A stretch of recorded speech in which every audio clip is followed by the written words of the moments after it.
ভোর হলো, দোর খোলো, লাভলি তুমি জাগরে। ওই দেখো তোমার আদরের লাভলি তোমার জন্যে বেডটি নিয়ে এসে শুভ সকাল বলে। শুভ সকাল লাভলি, আশা করি ঘুমটা খুব ভালো হয়েছে। উঠে পড়ো, আর ঘুমিয়ে ঘুমিয়ে স্বপ্ন দেখতে হবে না। স্বপ্ন দেখানোর মানুষ আদরের লাভলি তোমার পাশে চলে এসেছে, তোমাকে জাগিয়েছে, আর বেডটিতে শুয়ে শুয়ে তোমাকে এক কাপ গরম গরম চা তোমার হাতে তুলে দিয়েছে। তুমি চা খেয়ে তোমার সব কাজকর্ম করে স্নান করে ঈশ্বরের নাম নিয়ে লাভলি তুমি বেরিয়ে পড়ো তোমার অফিসে। লাভলি তোমাকে প্রতিদিনই বলি, আজও বলছি, মানুষকে ভালোবাসো, মানুষের পাশে থাকো, মানুষের সাথে থাকো। মানুষ মানুষের জন্যে, জীবন জীবনের জন্যে।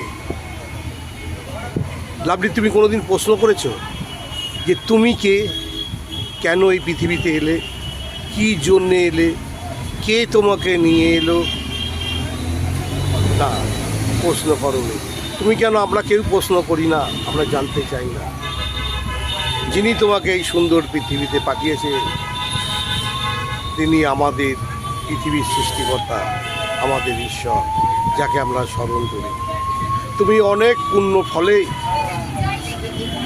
এবার তুমি মানব জন্ম গ্রহণ করেছো, এই সুন্দর পৃথিবীতে এসেছো। ঈশ্বরকে তুমি খুশি করতে পেরেছো বলেই ঈশ্বর তোমাকে মানব জন্ম দিয়েছে। তোমাকে কুকুর, বিড়াল, ছাগল, গরু, মোষ, ভেড়া করেনি, তোমাকে সোজা মানুষের জন্ম দিয়েছে। আর সবচেয়ে ভালো জন্ম হচ্ছে নারী। যে নারী মানুষের পাশে থাকে, সাথে থাকে, সব সময় ভালোবাসে এবং নতুন রূপে জন্মগ্রহণ করে, সেই নারী রূপে তুমি পৃথিবী দেখেছো। তুমি দুহাত তুলে দান করবে, মানুষকে ভালোবাসবে, আর অসুস্থ মানুষের পাশে থাকবে, সাথে থাকবে, মানুষকে প্রচুর পরিমাণে এগিয়ে নেবে, এগিয়ে রাখবে, আর আনন্দের সাথে বলবে লাভলি, ও লাভলি। সেই ভালোবাসা নিয়ে চলো, সুস্থ থাকবে, সুন্দর থাকবে, আর এইভাবে এগিয়ে চলবে। ভালোবাসে দিয়ে ছড়িয়ে দেবে সারা পৃথিবী, আর সুন্দর করে বলবে ও লাভলি।